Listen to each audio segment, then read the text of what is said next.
21, porque hay un tema que interesa esclarecer y se refiere a la purificación, se refiere a la limpieza espiritual, que en este caso enviaron a Pablo que se fuera a hacer con los ritos judíos, siendo que ya no era necesario porque nosotros tenemos otro sistema de limpieza mucho más poderoso, y vamos a ver que está delineado desde el Antiguo Testamento. ¿Y por qué es importante eso de purificarse, de haber sido perdonado, de lavar nuestros pecados en la sangre de nuestro Redentor? Porque no podemos tener comunión con Dios mientras eso obstruye nuestra comunicación, estorba, hay una barrera. Dios es santo, Dios es justo, y no puede mantener un vínculo, una relación fortuita, una relación productiva, una relación fructífera con una persona como nosotros mientras no le entregamos nuestras culpas, nuestras deudas. Bueno, vamos a ver. Aquí en este verso, que es todavía del capítulo 21, está sintetizado lo que le encomendaron los judíos a Pablo que tuviera que hacer, y yo aquí le puse que sin ninguna necesidad. Y eso es lo que vamos a ver en una primera parte, porque el sistema de Cristo es diferente, la ley de Cristo es diferente. Bueno, tómalos contigo, le dicen a Pablo los judíos. Hay 4 personas que hicieron un voto nazareo y que se dejaron crecer la melena y que ahora se van a rapar y que van a llevar sus trenzas como sacrificio. Bueno, ese es un rito judío. Y dice, tómalos contigo y purifícate con ellos y paga sus gastos para que se rasuren la cabeza. Y todos comprenderán, porque acuérdense que le están diciendo que hay judíos que dicen que anda diciéndoles Pablo, enseñándoles Pablo a apostatar, a renegar de la ley de Moisés, y ese es un gran problema dentro de los judíos. Entonces dice, haz esto y todos comprenderán que no hay nada de lo que se les informó, que tú ya no quieres que se circunciden, que tú ya no quieres que vengan aquí a las fiestas de Pentecostés, de las tabernas, o de el Yom Kippur, que es algo así como el día de la expiación. Son las fiestas más importantes. Nada, dice, y todos comprenderán que no hay nada de lo que se les informó acerca de ti, sino que tú también andas ordenadamente guardando la ley de Moisés. Ay Dios. Cuando comenzó, este es el versículo 24. Entonces aquí estaba un comentario. Vean que la letra es otra. Querían exhibir públicamente en una de las costumbres ancestrales para que se dieran cuenta que era un observador y practicante de la ley. Pero era una simulación,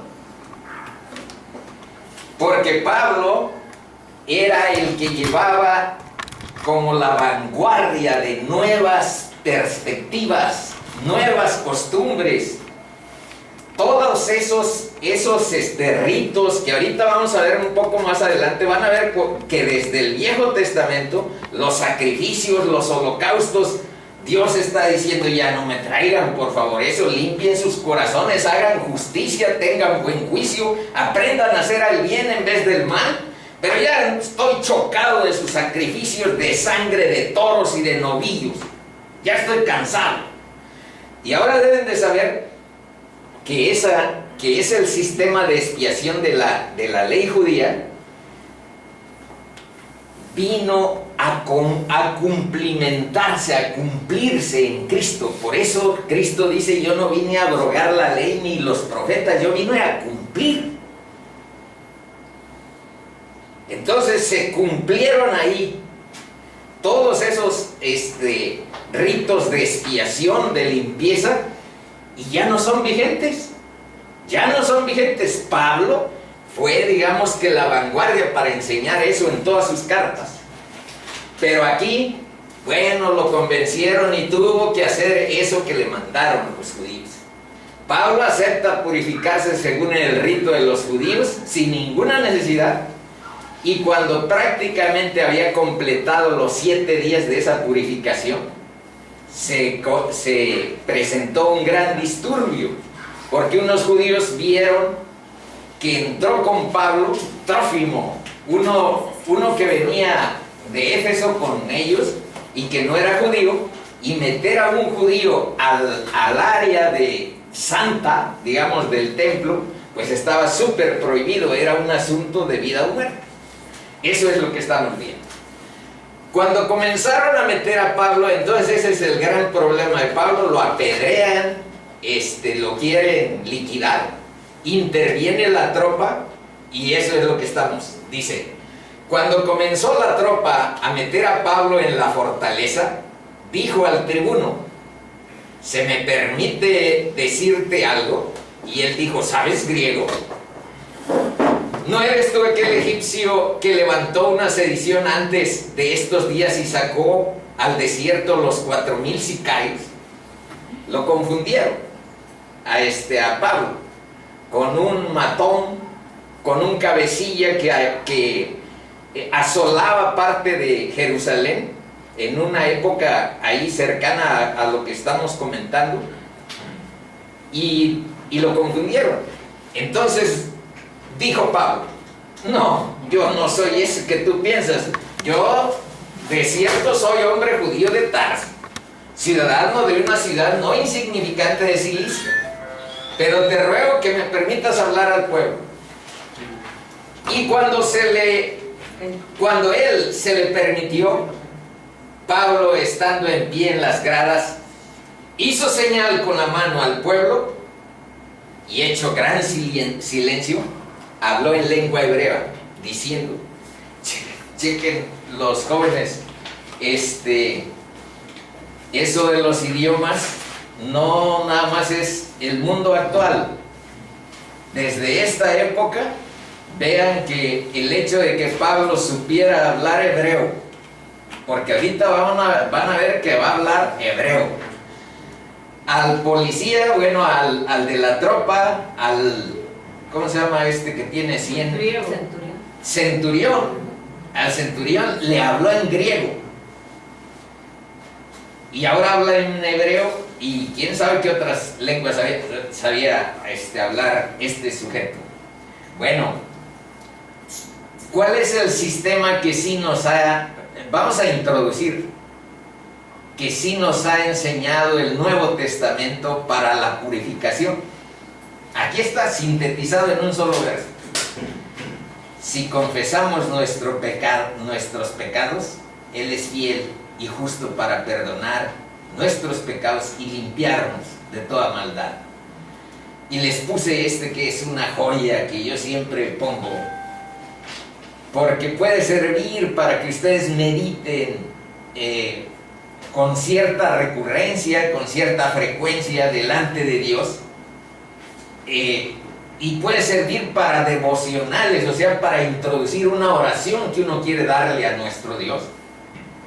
Leer una partecita y otra, inventar nuestras propias palabras para decir lo que sentimos. Vean lo que dice el Salmo 51. Es una meditación. Bueno, este es un texto. La meditación es lo que yo les propongo para esto de nuestra buena comunicación con Dios. Ten piedad de mí, oh Dios, conforme a tu misericordia. Conforme a la multitud de tus piedades, borra mis rebeliones. Lávame. Esta es la limpieza, la purificación verdadera. Esto que le están mandando a hacer, pues tuvo su vigencia mientras Cristo no venía a la expiación efectiva de todas las culpas pasadas y presentes y futuras. Eso es lo que sucedió en la cruz. Sin embargo, Pablo, como es judío, pues tuvo esa debilidad de caer en esa situación que ya no era necesaria. Dice: lávame más y más de mi maldad y límpiame de mi pecado. porque yo reconozco mis rebeliones y mi pecado está siempre delante de mí. Contra ti solo he pecado y he hecho lo malo delante de tus ojos. Y ya no le puse lo demás. Crea en mí, oh Dios, un corazón limpio y renueva espíritu recto dentro de mí. Pero eso es parte del Salmo 51, que es algo realmente bonito. Bueno, ahora vamos viendo algunas bases hebreas de esa expiación de la que estamos hablando, que es para limpieza, que es un sustituto. Eso quiere decir expiación. Es un sustituto de las culpas que tú debieras de pagar. Entonces, ¿cómo las pagaban los hebreos? Pues mediante sacrificios de chivos, mediante sacrificios de ovejas, de novillos, de palomas. Ese es un sustituto de tu falta. Bueno, pero para eso vino Cristo, para que ya no ocupáramos ni palomas, ni ovejas, ni borregos, ni carneros, ni bueyes, sino que ocupáramos nuestra relación con nuestro Salvador. Bueno, pero vamos viendo para justificar un poco por qué Pablo lo hizo. Vean lo que dice en el libro de Números, capítulo 19, versículo 19, podemos leer lo siguiente. Y un hombre limpio recogerá las cenizas de la vaca y las pondrá fuera del campamento en lugar limpio y las guardará la congregación de los hijos de Israel para el agua de purificación. Es una expiación. Y en el libro de Levítico, que es a donde más densamente está expresada la ley de Dios, ahí dice lo siguiente, capítulo 16, versículos 30 y 31. Porque en este día se hará expiación por vosotros. Expiación quiere decir un sustituto de tu culpa pagado por otro inocente. Palomas, novillos, etc. Y seréis limpios de todos vuestros pecados delante de Dios. Día de reposo es para vosotros y afligiréis vuestras almas. Es estatuto perpetuo. Esta es la parte que Pablo tuvo razón en seguirle. Vean por qué los judíos mantienen cosas ancestrales, aunque Cristo abolió, digamos, suprimió ya todo eso, pero ellos tienen varios libros, especialmente del Pentateuco, que comprende los 5 primeros: Génesis, Éxodo, Levítico, Deuteronomio y Números. De esos 5, ahí en varias ocasiones dice que esto lo harás como estatuto perpetuo. ¿Qué quiere decir? Mientras estén ustedes como pueblo judío en la tierra, deberán de observarlo delante de mí. Entonces, como que hay unas cosas para los judíos que no se van a acabar. Así están en los 5 primeros libros. Pero nosotros pertenecemos a un pueblo nuevo. Nosotros pertenecemos a la iglesia de Jesús. Pero quisiera que vieran 2 textos del Viejo Testamento para que vean que no es un invento eso que yo les mencioné, que Dios ya estaba chocado. Van a ver el tono en el que está Isaías 1 y el tono en el que está Amós 5. Procuraré no darle yo el tono despectivo, procuraré, pero vean que sí lo tiene. Primero, el diagnóstico del pecado. Es difícil estárselo recordando, hermanitos, pero la Biblia es recurrente y yo tengo que serlo. Dice: desde la planta del pie hasta la cabeza, no hay en él cosa sana, sino herida, hinchazón y podrida llaga. No están curadas, ni vendadas, ni suavizadas con aceite. El aceite representa el Espíritu Santo. No están ni curadas, ni vendadas, ni suavizadas por medio del Espíritu. Pero ahora a ver, del 11 al 18 del mismo capítulo de Isaías 1, podemos leer lo siguiente. Aquí es donde inicia ese tono que voy a procurar no imprimirle, pero que ustedes véanlo con algo de análisis de profundidad y verán que existe. Dice, ¿para qué me sirve, dice Yahvé, la multitud de vuestros sacrificios? Y aquí es difícil quitarle el tono. Hastiado estoy de holocaustos de carneros y cebo de animales gordos. No quiero sangre de bueyes, ni de ovejas, ni de machos cabríos. ¿Quién demanda esto de vuestras manos cuando venís a presentaros delante de mí para hollar mis atrios?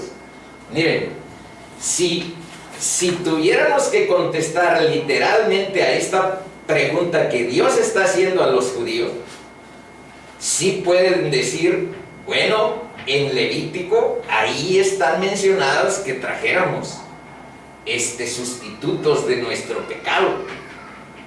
¿Quién demanda? La misma ley algo demanda, pero no demandaba sin el corazón. Eso es lo que los hebreos nunca entendieron, porque la ley dice que hagas eso, pero cuando más adelante el mismo Isaías dice, este pueblo me honra de labios para afuera, pero su corazón está lejos de mí. Bueno, es eso, los ritos tenían que estar unidos al corazón y eso es lo que no se cumplió. Vean aquí, seguimos después de, ¿quién demanda esto de vuestras manos cuando venís a presentaros delante de mí para hollar mis atrios? Dice, no me traigáis más vana ofrenda, el incienso me es abominación. Luna nueva, que era una fiesta mensual, y día de reposo, los sábados, el convocar asambleas, no lo puedo sufrir, son iniquidad vuestras fiestas solemnes, vuestras lunas nuevas y vuestras fiestas solemnes, las tiene aborrecidas mi alma. ¿Ya ven? No quiero ponerle el énfasis, las tiene aborrecidas mi alma. Me son gravosas, cansado estoy de soportarlas. Cuando extendáis vuestras manos, y eso se refiere a orar y pedirle a Dios algo, cuando extendáis vuestras manos, yo esconderé de vosotros mis ojos. Asimismo, cuando multipliquéis la oración, vean lo que les está diciendo, yo no oiré. Y entonces, ¿por qué? Aquí empieza a explicar, llenas están de sangre vuestras manos, lavaos y limpiaos, quitad la iniquidad de vuestras obras de delante de mis ojos. Y aquí vean lo que recomienda. ¿Con qué sustituimos todo eso? Dejad de hacer lo malo, aprended a hacer el bien, buscad el juicio, restituid al agraviado, haced justicia al huérfano, amparad a la viuda. Venid luego, dice Yahvé, y estemos a cuenta. Y entonces sí vean lo que dice, si vuestros pecados fueren como la grana, como la nieve serán emblanquecidos. Si fueran rojos como el carmesí, vendrán a ser como blanca lana. Esa es la palabra de nuestro Dios. Por eso no podemos menospreciar el Viejo Testamento. Las cosas del Nuevo se entienden mejor en el fundamento del Viejo Testamento. Y las cosas más importantes del Viejo Testamento más o menos se revelan en el Nuevo. Hay una articulación que Dios dispuso, no los hombres. Y ahora vean, vamos a ver ahora de Amós, otro libro del Viejo Testamento. Vean lo que dice. Aborrecí, procuraré otra vez, abominé vuestras solemnidades. Por eso les digo, Dios no es, no le gusta que seas tan solemne, que seas tan, y tu corazón esté separado. Dice, abominé vuestras solemnidades y no me complaceré de vuestras asambleas. Y si me ofreciereis vuestros holocaustos y vuestras ofrendas, no los recibiré, ni miraré a las ofrendas de paz de vuestros animales engordados. Otra vez. Quita de mí la multitud de tus cantares. Ni siquiera les está diciendo, cántenme con buenos coros, con buenos salmos. Dice, quita de mí la multitud de tus cantares. Y más adelante dice, ¿por qué? Porque sí, también muchos salmos dicen que hay que ir a adorar a Dios y llevarle con nuestra presencia, la búsqueda de su presencia en nuestra vida. Dice, pues no escucharé las salmodias de tus instrumentos. Y ahí va la recomendación. Pero corra el juicio como las aguas, y la justicia como impetuoso arroyo. Eso es lo que privilegia a Dios, la justicia, el juicio. Más adelante vamos a ver todavía otros conceptos más hermosos que están en el Viejo Testamento. Pero ahora primero, Ezequiel, este es intermediario. Les puse esto para que vieran que en el Viejo Testamento hay como un acabose, esto ya no está funcionando. Les mandaré a mi hijo. El único sacrificio válido para justificarse ustedes allá con mi santidad y mi justicia es mi hijo. Ya estoy chocado de todo eso, de animales engordados, de sangre y de ofrendas y de fiestas y de cantos que no están acompañadas con el corazón. Ya estoy chocado. Ahora vean, este es una bisagra al nuevo pacto. Dice, viene de Ezequiel 36, es un libro también del Viejo Testamento. Los versículos 25 al 27 los vamos a recordar. Esparciré sobre vosotros agua limpia, y seréis limpiados de todas vuestras inmundicias, y de todos vuestros ídolos os limpiaré. Os daré corazón nuevo, y pondré espíritu nuevo dentro de vosotros.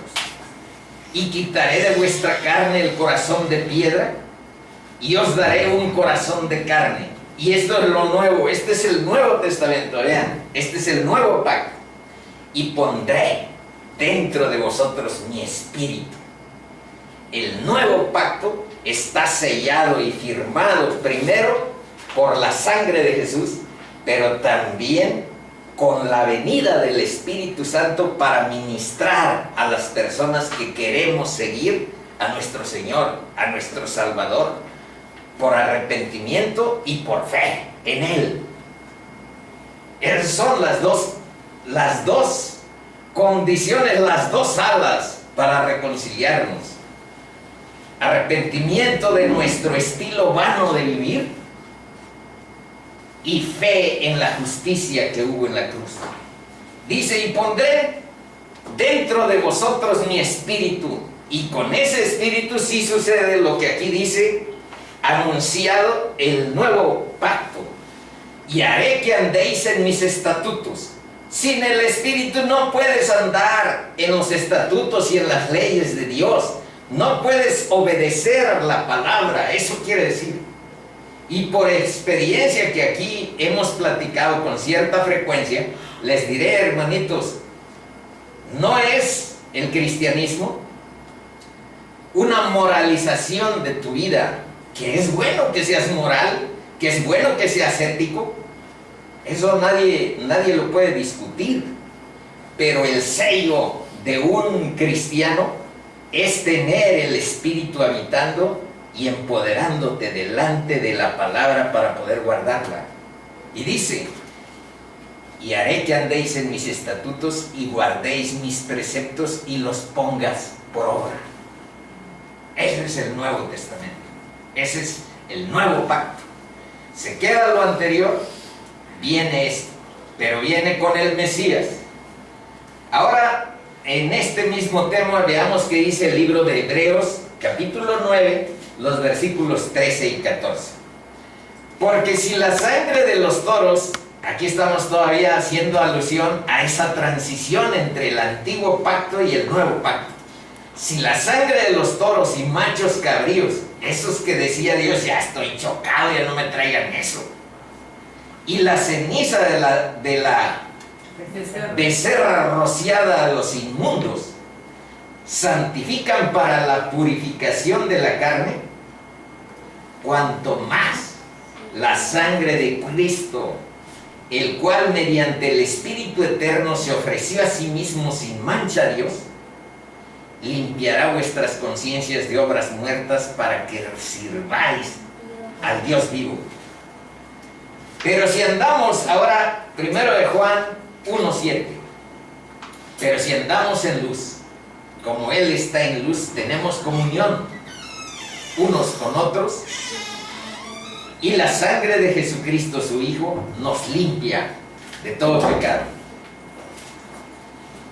Primera de Corintios, ya estamos ahí terminando el asunto de la lavada, la purificación. No es un tema intrascendente por todo lo que aquí les hemos mencionado, porque no hay un flujo de comunión mientras hay esa barrera que nos separa de nuestro Creador. Limpiar, purificar, mediante esto que estamos mencionando, es como la condición sine qua non para abrir eso que Dios mismo ha creado como mecanismo de comunicación con sus criaturas, que somos nosotros. No es como nosotros queramos, no es como nuestra racionalidad y nuestra sabiduría pensaría. ¿Por qué no mejor esto a mí me resulta mucho más atractivo o mucho más bonito? No es como nosotros queramos, es como Dios ha dispuesto en su palabra, que nosotros podemos reconciliarnos, acercarnos y tener comunión continua con nuestro Creador. Dice 1 Corintios 6:11, y esto erais algunos, mas ya habéis sido lavados. Otra vez lo de la limpieza. Ya habéis sido santificados, ya habéis sido justificados en el nombre de Jesús y por el Espíritu de nuestro Dios. Así que, si alguno se limpia de estas cosas, será instrumento para honra, santificado, útil al Señor y dispuesto para toda obra. Vean eso.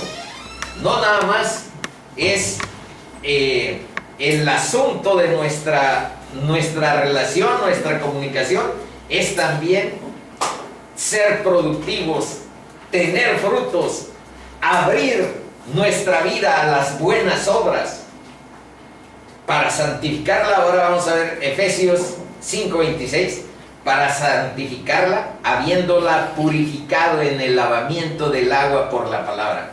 Estos que puse aquí es para que vean que una de las maneras que bíblicamente se enseña para purificar, para limpiar nuestra vida espiritual, es la palabra de Dios. Por eso nosotros tenemos abierto este escenario para que meditemos la palabra y nos acerquemos a la palabra. Vean aquí lo que dice, y ya me dirán si es o no cierto. Dice que se purifica habiéndola purificado en el lavamiento del agua por la palabra. Es el estilo de Pablo. Entiendo que parece ahí como que, ¿qué me está diciendo? Lavamiento por la palabra es una metáfora muy dura o muy abstracta. Vamos a ver otro. Este es de Cristo. Les está diciendo a sus discípulos en Juan 15:3, ya vosotros estáis limpios por la palabra que os he hablado. Y desde el Viejo Testamento, en el Salmo 19, que es el capítulo más largo que tiene la Biblia, porque tiene muchísimos versículos, 167, y es una especie como de acróstico que agarra todo el abecedario hebreo, todas las letras del abecedario hebreo, tienen 8 versos. Y así está bien sistematizado y es muy bueno ese salmo. Sin embargo, pues, quién sabe si aguanten 167 versículos. En este caso nada más están dos. Dice, ¿con qué limpiará Rafa su camino? ¿Con qué limpiará Cristán su camino? ¿Con qué limpiaremos nosotros, siendo que somos jóvenes, nuestro camino? Dice, con guardar tu palabra. Eso limpia. Y luego dice, con todo mi corazón te he buscado, no me dejes desviarme de tus mandamientos. En mi corazón he guardado tus dichos para no pecar contra ti. Y luego puse dos de Oseas que dicen lo siguiente. Aquí el énfasis es en el conocimiento y en la misericordia. Ya todo lo anterior pues tuvo su función, tuvo su manera, tuvo el cumplimiento de algo que se escribió de parte de Moisés. Pero vean cómo se fue perfilando lo nuevo. Dice Oseas 4:6.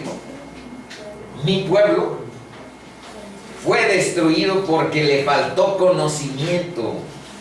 Por cuanto desechaste el conocimiento, yo te echaré del sacerdocio. Debes de saber que el único sacerdote actualmente es Cristo.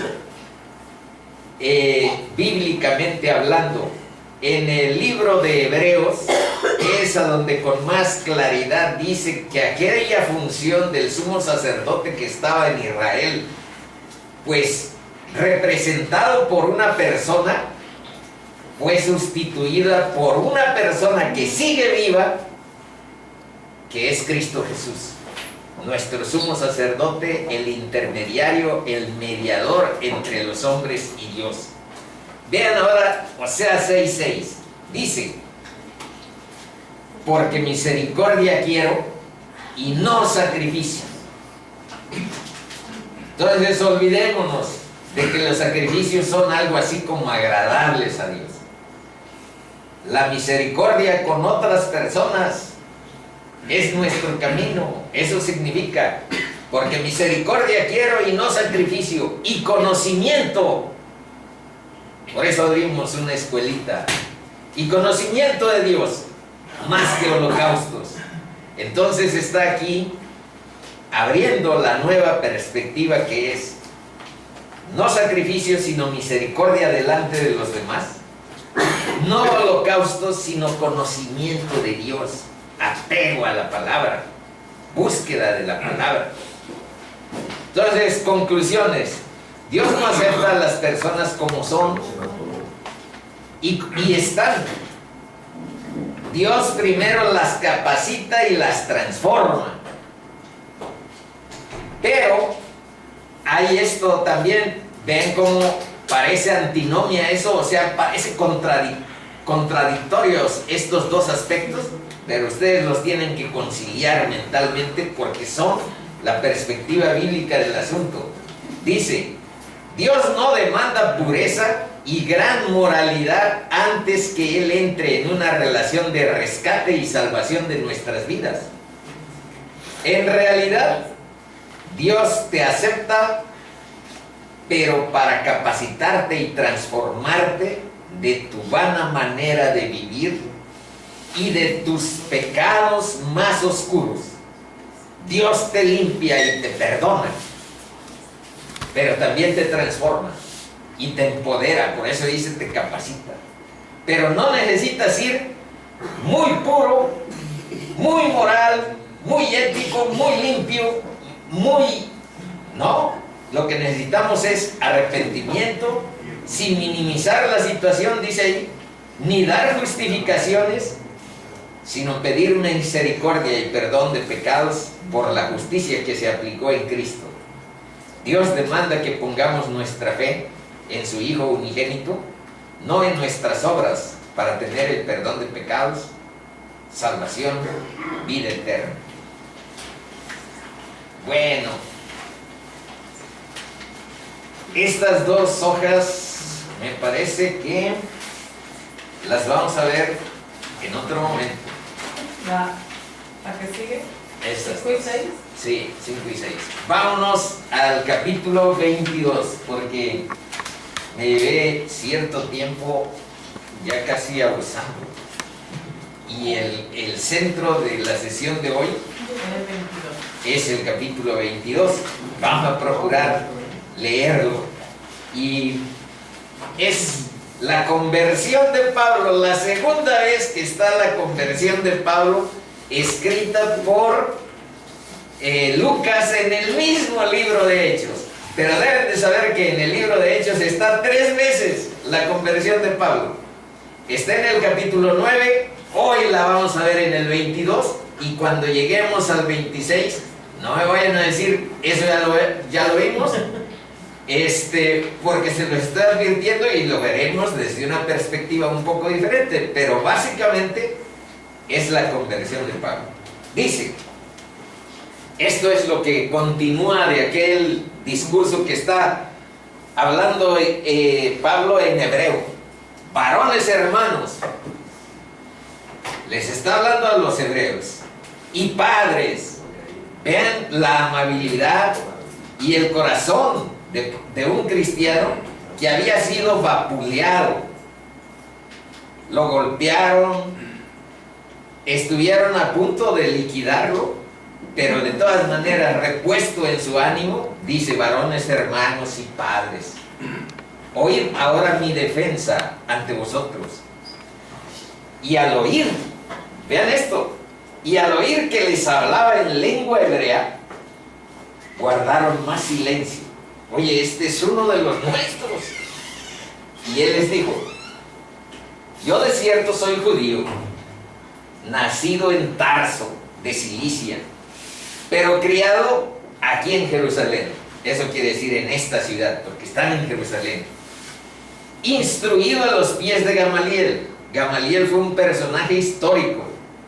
Hay un historiador que trata sobre estas cosas, pero desde la perspectiva no bíblica, sino secular, de la historia secular, que dice que Gamaliel es la figura más notoria de la cultura hebrea en los años que aquí estamos refiriendo. Era un superdotado maestro. Dice: instruido a los pies de Gamaliel, estrictamente conforme a la ley de nuestros padres, celoso de Dios, como hoy lo sois todos vosotros. O sea, yo también era como ustedes, manitos. Yo era como ustedes, un religioso, esforzado en las tradiciones y costumbres, celoso de las buenas obras, pero sin Cristo. Y ahí le agregué: pero Dios vino a mí y me transformó. Pero ya, eso mejor lo vamos a ir descubriendo. Entonces el maestro Gamaliel también enseñaba la cuestión religiosa. El judaísmo, la ley de Moisés, el judaísmo, de eso era muy, muy ducho. Perseguía, dice, les está explicando Pablo, perseguía yo este camino con mayúscula quiere decir Cristo, que dijo: yo soy el camino y la verdad y la vida, y nadie viene al Padre si no es por mí. Entonces dice: perseguía yo a este camino de los cristianos hasta la muerte, prendiendo y entregando en cárceles a hombres y mujeres. Y pone de testigos, gente que está ahí. Como el sumo sacerdote también me es testigo, y todos los ancianos, de quienes también recibí cartas para los hermanos, y fui a Damasco para traer presos a Jerusalén también a los que estuviesen allí, para que fuesen castigados. Vean el tipo de personaje del que estamos hablando y por qué está 3 veces. Está impresionado el autor de Hechos, que es Lucas, por esa transformación. Este tipo va persiguiendo cristianos, va con todas las cartas de las autoridades que le dan poder político para hacer este tipo de decisiones. Les puse unos versos para reflexionar sobre esto que hasta ahorita hemos visto de Pablo. En Proverbios 14:12 dice: hay camino que al hombre le parece derecho. Al hombre, a su sabiduría. Por eso, en las dos hojitas que dejamos hablaban de esa sabiduría. A lo mejor si es necesario nos regresamos, pero por el momento está bien que continuemos en el capítulo 22. Dice, hay camino que al hombre en su sabiduría le agrego, le parece derecho, pero su fin es camino de muerte. Cuando descubrimos que nuestra sabiduría no es tan buena como la de Dios, que es ridículo que queramos nosotros anteponer nuestro saber a lo que Dios dice en su palabra, descubrimos que todo lo que no sea Dios es eso que está aquí y que no quiero mencionar porque aquí está un chavito. La vida es Cristo. El autor de la vida es Cristo y todo lo que está asociado a lo que Dios dispuso en su palabra es lo que nos reconcilia con la vida. Lo demás, tarde o temprano vamos a descubrir que no es como lo pintan. Vean otro versículo. Lucas 16:15. Dice, vosotros sois los que os justificáis a vosotros mismos delante de los hombres.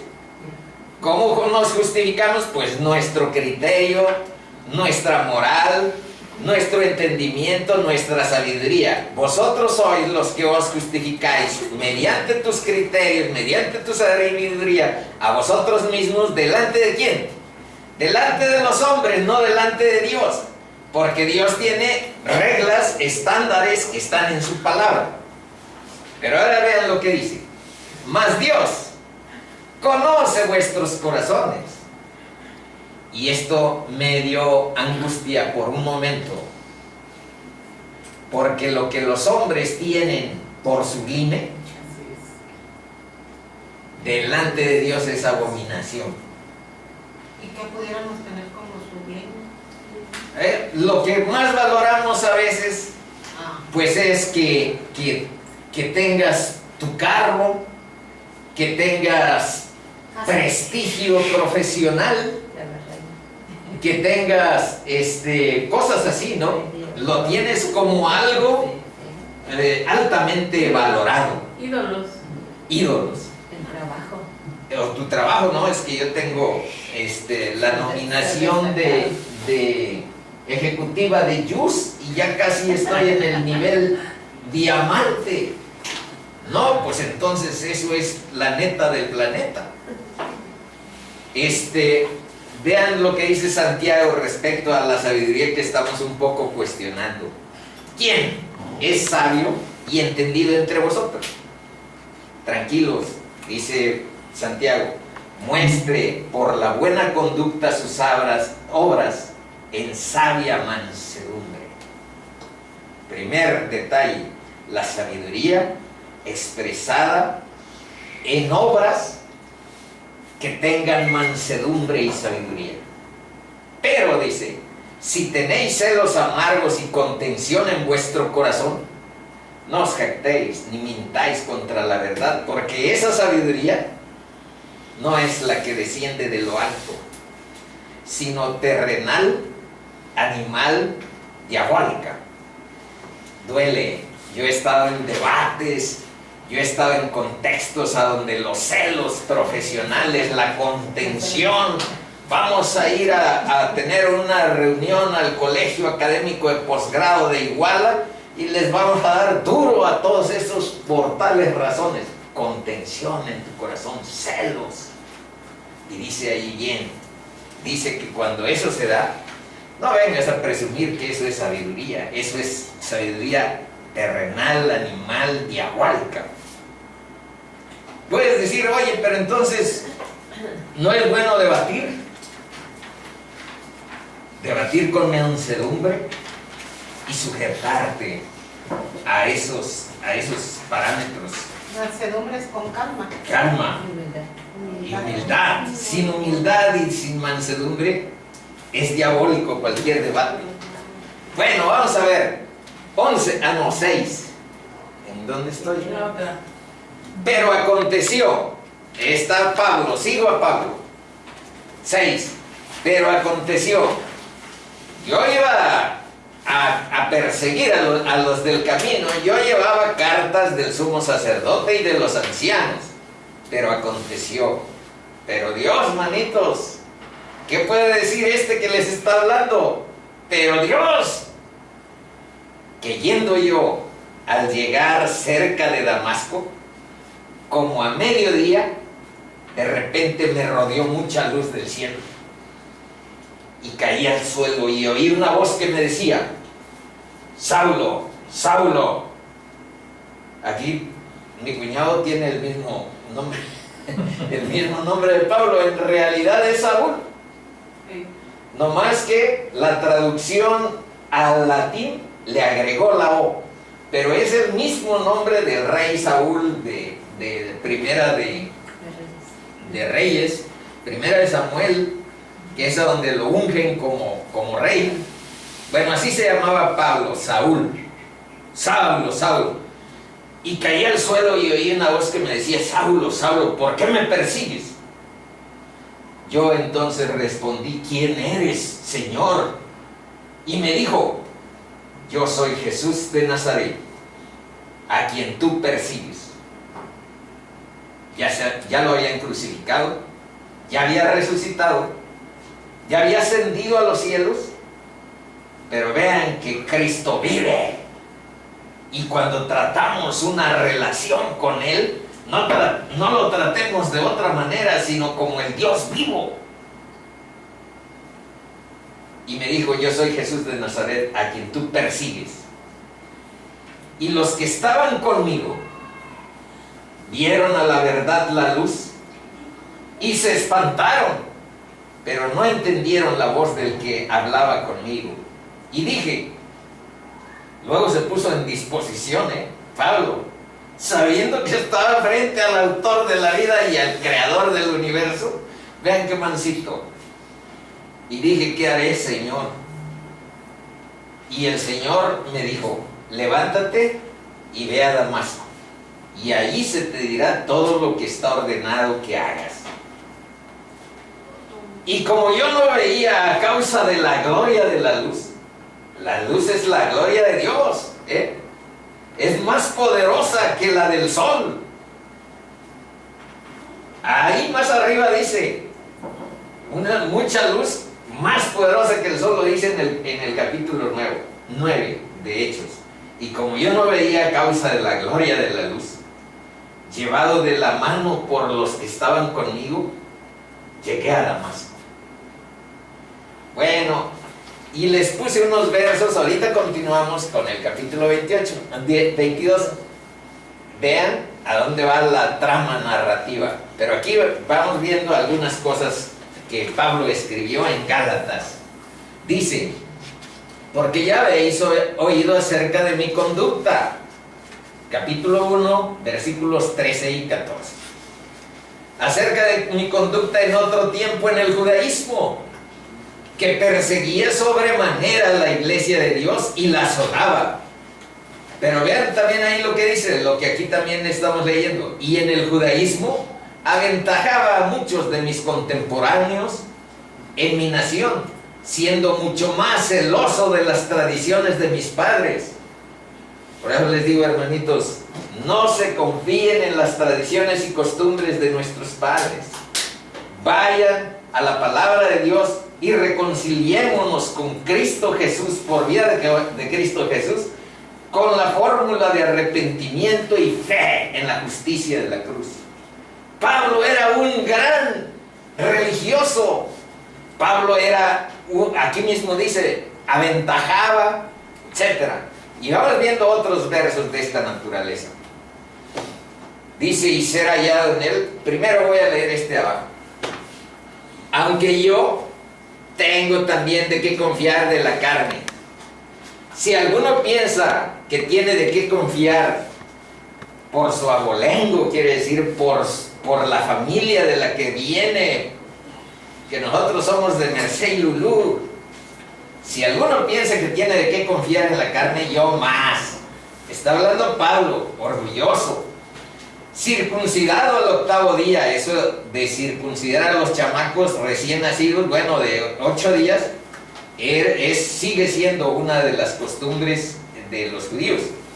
Y ahora les está explicando del linaje de Israel, de la tribu de Benjamín, hebreo de hebreos, en cuanto a la ley fariseo, en cuanto a celo, perseguidor de la iglesia, en cuanto a la justicia que es en la ley, irreprensible. Yo soy irreprensible, les está diciendo, de acuerdo a la ley. Pero cuantas cosas eran para mi ganancia, las he estimado como pérdida por amor de Cristo. Y vean lo que dice aquí: y ser hallado en Él, en Cristo, no teniendo mi propia justicia que es por la ley, a donde soy irreprensible, a donde tengo antecedentes luminosos, dado que soy descendiente de la tribu de Benjamín, hebreo de hebreos, etc. Bueno, yo no quiero ser hallado en mi propia justicia, sino en Cristo, que es, dice, mi propia justicia que es por la ley, sino la que es por la fe. La que es por la fe de Cristo. Continuamos la trama narrativa. Dice: entonces, uno llamado Ananías, varón piadoso, según la ley, que tenía buen testimonio de todos los judíos que allí moraban,